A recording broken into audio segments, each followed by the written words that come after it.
بالله من الشيطان الرجيم.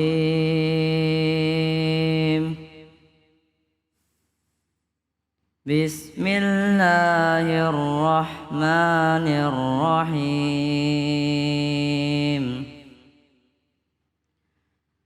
الخبيثات للخبيثين والخبيثون للخبيثات والطيبات للطيبين والطيبون للطيبات أولئك مبرؤون مما يقولون لهم مغفرة ورزق كريم. صدق الله العظيم. Maha benar Allah dengan segala firman-Nya, Iqra'ul Qur'an fa innahu ya'ti yaumal qiyamah syafi'an li ashabi. Bacalah Al-Qur'an, maka insyaallah Al-Qur'an yang kita baca akan menjadi syafaat di yaumil qiyamah. Amin ya rabbal. Terima kasih kepada Ananda Khaidar yang Masya Allah dengan lantunan suaranya yang begitu indah. Moga-moga menjadi ibadah bagi yang membaca dan umumnya bagi kita semua yang mendengarkan. Kembali lagi di Cahaya Hati Indonesia. Bu, Pak, masih semangat? Mari sama-sama di segmen ini kita akan mendengarkan kajian tafsir Surah An-Nur ayat 26 yang insya Allah akan disampaikan oleh guru kita Ustazah Ipa Ismail Azhari. Silahkan Ustazah. Bismillahirrahmanirrahim. Assalamualaikum warahmatullahi wabarakatuh. Waalaikumsalam warahmatullahi wabarakatuh. Alhamdulillah. Nahmaduhu ala na'ma'i wassarra wa nasta'inuhu ala al-ba'sa'i wad-dharra wa nas'aluhu 'aisha as-su'ada wa mauta asy-syuhada wal fawza 'ala al-qada wa ay yasluqa bina tariqal awliya'il asfiya. Wa nusalli wa nusallimu ala sayyidina Muhammadin khatamil anbiya wa ala alihi wa sahabati al-ajilla amma ba'du. Bapak-bapak yang soleh yang saya banggakan, para ibu yang salihah yang saya sayangi dan saya cintai, beda biar enggak ada fitnah. Semoga hari ini aktivitas kita bermanfaat, Allahumma. Semoga badan dan jiwa raga kita sehat walafiat. Allahumma. Amin. Semoga ibadah dan kinerja kita bertambah semangat. Amin. Dan semoga kita termasuk orang yang mendapat rahmat Allah Subhanahu wa taala fid dini wad dunya wal akhirah. Allahumma amin. Amin. Bapak, Ibu dan seluruh pemirsa dimanapun Anda berada, pada dasarnya manusia memiliki tabiat yang sama dengan jin. Manusia memiliki kecenderungan baik dan kecenderungan jahat. Berbeda dengan malaikat yang hanya memiliki kecenderungan baik dan taat, sedangkan setan memiliki kecenderungan buruk dan jahat. Karena adanya kecenderungan yang berlawanan ini, kemudian perilaku manusia juga berbeda-beda. Ada orang yang Allah sebut sebagai orang yang baik, kemudian diistilahkan dengan at-thayyibu. Dan ada orang yang berperilaku buruk. Allah istilahkan dalam surat An-Nur ayat 26 sebagai al-khabithu.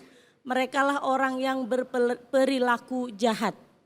Kenapa ada dua hal itu? Karena tadi kembali kepada tabiat manusia yang bisa berkecenderungan baik dan berkecenderungan buruk.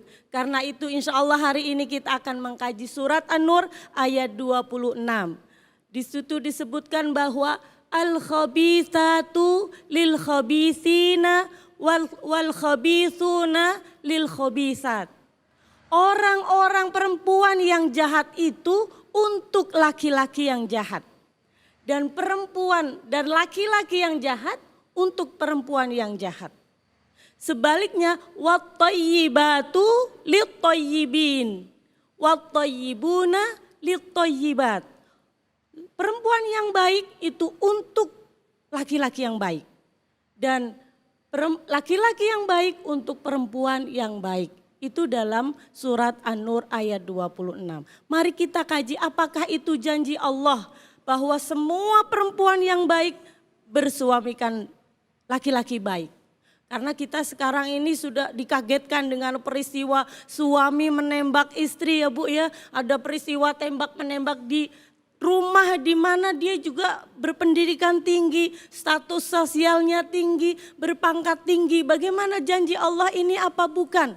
Nah kita lihat dulu apa sebenarnya yang disebut dengan at-thayyibu. Apa yang disebut dengan al-khabithu yang merupakan lawan dari at-thayyibu. Jadi kalimat at-thayyibu dengan berbagai macam bentuknya. Ada bentuk isim yang para santri, ada yang bentuknya fiil dan sifat musyabbahah. Itu disebutkan dalam Al-Quran 50 kali. Apa maknanya? Maknanya yang baik, yang disukai. Tetapi secara umum orang yang baik adalah disebutkan dalam Mu'jam Arabi adalah orang yang man takhalla anir radha'il, orang yang bisa dominan melepaskan hal-hal yang buruk, hal-hal yang jahat, hal-hal yang mengakibatkan mafsadah dan hal-hal yang menyebabkan kerusakan. Kemudian di atas tingkat lagi ada lagi man tahalla bil fadail. Jadi orang yang baik bukan hanya melepaskan keburukan tapi ditambah lagi orang yang sudah bisa melahirkan kebaikan, manfaat bagi orang lain. Mungkin kalau bingung saya ilustrasikan begini. Ini kalau generasi Z, ini termasuk adik kita itu generasi Z. Kalau kita generasi apa Bu? Generasi 80. X namanya. Jadi kalau kita ilustrasikan apa itu yang disebut thayyib, ibu-ibu, bapak-bapak mungkin pernah dengar ya ayuhan nasu kulu mimma fil ardi halala thayyiba. Jadi ada kategori halal, ada kategori thayyib. Jadi thayyib itu di atas halal. Kalau halal, anak-anak kita sekarang lebih suka makanan yang instan Bu. Ada mie instan, minuman instan. Itu kalau tidak mengandung unsur barang yang diharamkan itu namanya halal. Masih halal kalau memang tidak ada unsur yang haram. Tapi belum thayyib. Apa makanan yang thayyib? Makanan yang thayyib bukan hanya tidak ada unsur yang haram, tetapi memberikan manfaat pada kesehatan diri kita. Mungkin sudah mulai tergambarkan. Jadi kalau halal masih dalam satu tingkat, thayyib lebih tinggi di atas halal. Halalam thayyiba, baik dan bermanfaat. Kurang lebih seperti itu. Nah, ayat ini merupakan ayat yang verifikasi langsung dari Allah karena sebelumnya ada berita hoax yang disebarkan oleh kaum munafik kepada Sayyidah Aisyah. Aisyah dituduh selingkuh, karena itu Allah langsung memverifikasi dengan surat An-Nur ayat 26 yang menegaskan bahwa Sayyidah Aisyah itu perempuan thayyibah, makanya layak menjadi istri Rasul yang merupakan rajul thayyib dan juga atyabut thayyibin. Jadi Bapak Ibu kalau ada bang thayyib itu bukan suami yang gak pulang-pulang, tetapi suami yang sayang istri, tetapi suami yang memenuhi kewajibannya. Sepertinya perlu versi baru ya lagu Bang Thayyib. Karena Thayyib itu maknanya sangat bagus. Bukan hanya baik kepada keluarga. Tapi sudah bisa baik kepada orang lain. Itu makna Thayyib. Ustazah. Ya. Jadi kalau gitu perempuan baik dengan laki-laki baik. Dari sisi mana baiknya? Ya. Apakah akhlak? Apakah misalkan suaminya ngomongin orang mulu, bininya juga sama model begitu. Nah jadi baiknya di sisi apa Ustazah kalau? Ya, kita baiknya itu harus nggak boleh, kalau orang Jawa nggak boleh sekarepe dhewe itu orang baik apa orang yang nggak baik, tapi mengikuti aturan Allah tadi bahwa yang baik ada yang menjalankan kewajibannya. Nah, tapi baik dan buruk ini juga tidak selalu ada. Artinya kita menemukan ada pasangan yang baik dan baik, toyib dan toyibah. Seperti Nabi kita Muhammad SAW dengan Ummahatil Mukminin. Kemudian Nabi Adam dan Siti Hawa, itu toyib dan toyib. Ada juga yang khobis dan khobisat, jahat dan jahat. Seperti Abu Lahab, ibu kenal ya Abu Lahab ya. Dan istrinya, kalau istrinya Abu Lahab siapa Bu? Saya pertanyaannya ganti aja, kalau istrinya Raffi Ahmad siapa Bu? Kenal ya kalau istrinya Raffi Ahmad. Kalau istrinya Abu Lahab namanya Arwa bin Harb bin Umayyah. Jadi tokoh sejarah Islam harus kita kenal juga ya Bang ya. Nah jadi ada tokoh, ada toyib beristrikan toyibah. Khabis beristrikan khobisah. Tapi ada juga yang toyib beristrikan khobisah. Siapa contohnya? Contohnya adalah Nabi Lut. Nabi Nuh kan istrinya berdurhaka. Bahkan kata Allah Subhanahu wa taala, "Daraballahul mu'minina imra'atan Nuhun wa Lut."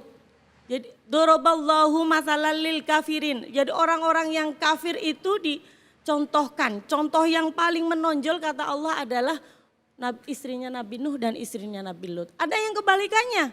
Ada suami baik, suami jahat, istrinya baik. Siapa Ibu? Siti Asiyah dan Fir'aun. Nah itu Allah juga dalam Al-Quran menjelaskan bahwa Siti Asiyah meskipun bersuamikan orang jahat, beliau tetap mendapatkan tempat yang baik di sisi Allah. Dan ini menunjukkan bahwa sebenarnya laki-laki dan perempuan sama-sama punya potensi menjadi orang baik dan menjadi orang jahat. Bukan kata pepatah orang Jawa dulu, orang Jawa melulu ya, nerak suwargo nurut, neraka katut kata orang Jawa dulu. Jadi katanya ibu-ibu itu kalau suaminya masuk neraka ya ikut, suaminya masuk surga ya ikut. Padahal tidak, itu buktinya ada Siti Asiyah yang suaminya itu adalah tokoh kejahatan paling utama, tetapi beliau tetap mendapatkan tempat yang baik di sisi Allah. Begitu juga tadi Nabi Lut dan Nabi Nuh, walaupun istri menjadi istrinya seorang yang soleh Nabiullah, tapi dia tetap kafir. Bahkan disebutkan dalam Al-Quran sebagai salah satu tokoh orang-orang kafir. Wa na'udzubillah min dzalik. Dan dari ayat ini itu sebenarnya kita bisa kesimpulan, kenapa? Ayat ini bukan janji. Buktinya ada yang toyib sama khobithah tadi ya. Ada yang khobith sama toyibah. Tapi ayat ini menjelaskan bahwa manusia itu pada dasarnya punya kecenderungan merasa nyaman dengan orang yang memiliki kesamaan. Ya ibu-ibu yang senangnya pengajian ngumpulnya sama ibu-ibu yang suka pengajian. Pasti nggak nyaman sama ibu-ibu yang suka karaokean ya Bu ya. Perasaan gimana gitu karena ya memang berbeda. Ini satu. Yang kedua ada juga di situ pesan bahwa nih ibu-ibu yang sudah mantu siapa? Bahwa dalam memilih jodoh atau memilih menantu harus juga memperhatikan yang namanya takafu atau kesepadanan, kesetaraan. Tapi jangan salah, jangan dianggap yang namanya sepadan itu adalah kaya sama kaya, miskin sama miskin ya, kasihan kapan bisa memperbaiki ekonominya. Atau jelek sama jelek gimana kapan mau memperbaiki keturunan ya Bu ya. Tapi yang namanya kesepadanan itu harus juga mengikuti aturan para ulama bahwa ini kaitannya dengan keimanan, ketakwaan dan akhlak. Ini yang saya sebut di awal bahwa itulah perlunya ada kesepadanan agar tidak terjadi lagi suami membunuh istri, istri membunuh suami. Naudzubillah, ini benar-benar peristiwa yang sangat membuat kita sedih Bu ya. Walaupun orang lain ya Bu itu orang lain, tapi kalau kita dengar kita rasanya yo kok bisa ya, tega sekali gitu. Ini menunjukkan bahwa satu lagi pesan dari ayat 26 surat Nur ini, bahwa sesungguhnya perempuan ataupun juga laki-laki jika mempunyai pasangan yang tidak baik, jika dia istiqomah dalam kebaikannya, maka Allah sudah menjanjikan sorga, Allah menjanjikan kebaikan yang tidak terhingga. Jadi memang yang namanya jodoh tetap di tangan Allah. Jadi ayat ini bukan janji orang baik pasti orang baik, tapi ayat ini merupakan kabar, mengabarkan kepada kita bahwa manusia tetaplah mempunyai kecenderungan untuk merasa nyaman bersama orang yang visinya sama, misinya sama, dan tujuannya sama. Dan ada satu lagi yang perlu kita perhatikan bahwa dalam memahami takafu tadi, kesepadanan, jangan sampai yang menjadi ukuran itu madzohir. Apa itu madzohir? Sesuatu yang terlihat. Sesuatu yang terlihat contohnya fisik. Ini calon menantu saya hitam banget gitu. Tolong bisa dikurangi untuk memperhatikan hal-hal yang terlihat. Karena apa kata para ulama, hal-hal yang tidak terlihat seringkali lebih baik dari hal-hal yang terlihat. Dari saya cukup sekian, saya mohon maaf atas segala kesalahan dan terima kasih atas perhatian, mudah-mudahan bermanfaat. Wassalamualaikum warahmatullahi wabarakatuh. Waalaikumsalam warahmatullahi wabarakatuh. Masya Allah, tabarakallah, kajian yang begitu luar biasa dari surah An-Nur ayat 26 yang disampaikan oleh guru kita Ustazah Ifah Ismail Azhari, yang Masya Allah tentunya bahwa setiap manusia harus punya perbaikan dan salah satu diantaranya adalah iman. Sehingganya dengan iman ini mudah-mudahan kita bisa membawa keluarga kita lebih baik di jalan Allah Subhanahu wa Ta'ala. Insya Allah setelah ini kita akan dengarkan tausiah dari guru kita Ustadz Rohim Adi Anwar. Jangan kemana-mana, tetap di Cahaya Hati Indonesia.